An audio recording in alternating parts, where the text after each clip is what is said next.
செம்மொழி சிகரம் கலைஞரின் எழுத்துக்கள் மக்களுக்கு சொந்தம் என்று தினத்தந்தி புகழாரம் தெரிவித்துள்ளது. பிரபல திரைப்பட பின்னணி பாடகரான மனோ சென்னை வலசரவாக்கம் ஸ்ரீதேவி குப்பம் மெயின் ரோடு பகுதியில் குடும்பத்துடன் வசித்து வருகிறார். அவருக்கு சாஹீர் மற்றும் ரஃபீக் என 2 மகன்கள் உள்ள நிலையில் 2வது நாளாக போலீசார் இவர்களை வலைவீசி தேடுகின்றனர். தமிழகம் முழுவதும் பள்ளி மற்றும் கல்லூரிகள் அருகே கூல்லிப் எனப்படும் போதைப் பொருள் விற்கப்படுகின்றன. மாணவர்கள் இதற்கு அதிகம் அடிமையாகி வருகின்ற நிலையில் கூல்லிப்பை ஏன் தடை செய்யக்கூடாது என்று ஐகோர்ட் மதுரை கிளை கேள்வி எழுப்பியுள்ளது. மார்க்சிஸ்ட் கம்யூனிஸ்ட் கட்சியின் பொதுச் செயலாளர் சீதாராம் யெச்சூரி மறைவுக்கு முதலமைச்சர் மு.க. ஸ்டாலின் இரங்கல் தெரிவித்துள்ளார். கல்லூரிகளில் நாப்கின் வழங்கும் இயந்திரங்கள் முழு செயல்பாட்டில் உள்ளன என்று ஐகோர்ட்டில் தமிழ்நாடு அரசு அறிக்கை தாக்கல் செய்யப்பட்டது. கல்வித்துறை சீரழிவுக்கு பொறுப்பேற்று மத்திய கல்வி மந்திரி ராஜினாமா செய்ய வேண்டும் என்று செல்வ பெருந்தகை தெரிவித்துள்ளார். ஆயுள் தண்டனை கைதி சித்திரவதை புகாரில் வேலூர் சிறைத்துறை டிஐஜி ராஜலட்சுமி காத்திருப்பு பட்டியலுக்கு மாற்றம் செய்யப்பட்டுள்ளார். உலக செஸ் சாம்பியன்ஷிப் வரலாற்றில் முதன்முறையாக கூகுள் விளம்பரதாரராக செயல்படும் என அறிவித்துள்ளது. மது ஒழிப்பு மாநாடு திருமாவளவனுக்கு வந்த திடீர் ஞானோதயம் என்று தமிழிசை தெரிவித்துள்ளார். நெல்லை பாளையங்கோட்டை செந்தில் நகரை சேர்ந்தவர் மாரி செல்வம், இவரது மனைவி மஞ்சு. இவர்களுக்கு சுந்தரலிங்கம் வயது 2, சூரியலிங்கம் வயது 2 ஆகிய இரட்டை குழந்தைகள் உள்ளனர். இந்த நிலையில் மிட்டாய் என நினைத்து கொசுவர்த்தி சுருளை தின்ற இரட்டை குழந்தைகளும் ஆபத்தான நிலையில் ஆஸ்பத்திரியில் சிகிச்சை பெற்று வருகின்றனர். தமிழ் திரையுலகில் பாலியல் புகார்கள் வந்தால் உரிய நடவடிக்கை என்று அமைச்சர் சாமிநாதன் தெரிவித்துள்ளார். மகாவிஷ்ணு அலுவலகத்தில் ஹார்ட் டிஸ்க் மற்றும் முக்கிய ஆவணங்கள் பறிமுதல் செய்யப்பட்டன. தமிழக கட்சிகள் மது ஒழிப்பை வலியுறுத்தி வருவது மகிழ்ச்சி தருகின்றன என்று ராமதாஸ் தெரிவித்துள்ளார்.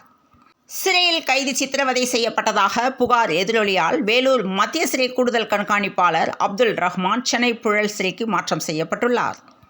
குஜராத் உள்ளிட்ட 3 மாநிலங்களில் தடை செய்யப்பட்ட கோனோகாப்பஸ் மரங்களுக்கு தமிழகத்திலும் தடை விதிக்க வேண்டும் என்று சமூக ஆர்வலர்கள் வலியுறுத்தி வருகின்றனர். மதுரை மாவட்டம் கட்ராப்பாளையம் பகுதியில் இயங்கி வரும் பெண்கள் விடுதியில் இன்று காலை ஏற்பட்ட தீ விபத்தில் மூச்சு திணறி ஆசிரியை உட்பட 2 பேர் பலியானார்கள். விபத்து நடந்த இடத்தை கலெக்டர் சங்கீதா ஆய்வு மேற்கொண்டுள்ள நிலையில் தீ விபத்து ஏற்பட்ட பெண்கள் தங்கும் விடுதி கட்டிடத்தை இடிக்க முடிவு செய்துள்ளார். பராமரிப்பு பணி காரணமாக விழுப்புரம் திருப்பதி எக்ஸ்பிரஸ் ரயில் சேவை மாற்றம் செய்யப்பட்டுள்ளது. தமிழகத்தில் டாஸ்மாக் கடையை நடத்துவதில் முதலமைச்சருக்கு துளி அளவும் விருப்பமில்லை என்று அமைச்சர் முத்துசாமி தெரிவித்துள்ளார்.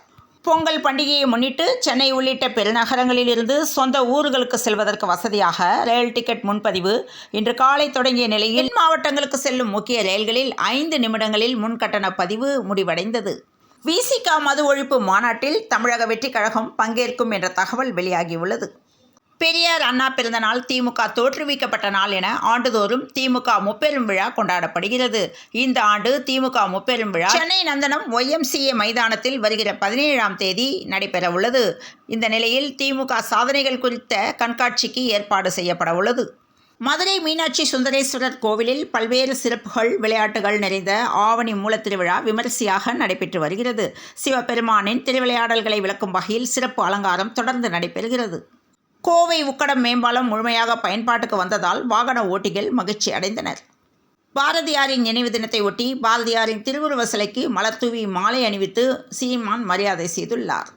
இனிப்புக்கு GST குறைவு, காரத்துக்கு அதிகம், கஸ்டமர்ஸை கலாய்க்கிறாங்க என்று நிதியமைச்சரிடம் நேரடியாக உணவக உரிமையாளர் புலம்பியுள்ளார். சென்னை எழும்பூர் நிலையத்தில் 4, 5 மற்றும் 10 ஆகிய நடைமேடைகளில் உள்ள நகரும் படிக்கட்டுகள் பயணிகளுக்கு பயனற்ற முறையில் இருப்பதால் முதியோர், மாற்றுத்திறனாளிகள் உட்பட பல்வேறு தரப்பினர் கடும் அவதிப்படுகின்றனர். கேட்டர்பில்லர் நிறுவனத்துடன் தமிழக அரசு ரூபாய் 500 கோடிக்கு புரிந்துணர்வு ஒப்பந்தம் செய்துள்ளதாக தகவல் வந்துள்ளது. பிட்டுக்கு மண் சுமந்த வைபவம் மதுரையில் நடைபெற உள்ள நிலையில் திருப்பரங்குன்றத்தில் கோயில் கொண்ட முருகப்பெருமான் பாண்டிய மன்னனாக வேடமிட்டு மதுரை நோக்கி பல்லக்கில் புறப்பட்டுள்ளார். நியூசிலாந்து ஆப்கானிஸ்தான் டெஸ்ட் 4வது நாள் ஆட்டமும் ரத்து செய்யப்பட்ட நிலையில் ரசிகர்கள் ஏமாற்றம் அடைந்தனர். மாற்றுத்திறனாளிகளுக்கான 17வது பாரா ஒலிம்பிக் போட்டி பாரிஸில் சில தினங்களுக்கு முன் நிறைவடைந்த நிலையில் பாரா ஒலிம்பிக்ஸ் இந்திய அணியினருடன் பிரதமர் மோடி கலந்துரையாடினார்.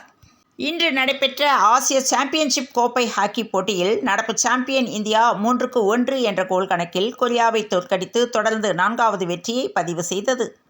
மேற்கு திசை காற்றின் வேக மாறுபாடு காரணமாக இன்று மற்றும் நாளை தமிழகத்தில் ஓரிரு இடங்களிலும் புதுவை மற்றும் காரைக்கால் பகுதிகளிலும் இடி மின்னலுடன் கூடிய லேசான முதல் மிதமான மழைக்கு வாய்ப்பு உள்ளதாக சென்னை வானிலை ஆய்வு மையம் தகவல் தெரிவித்துள்ளது.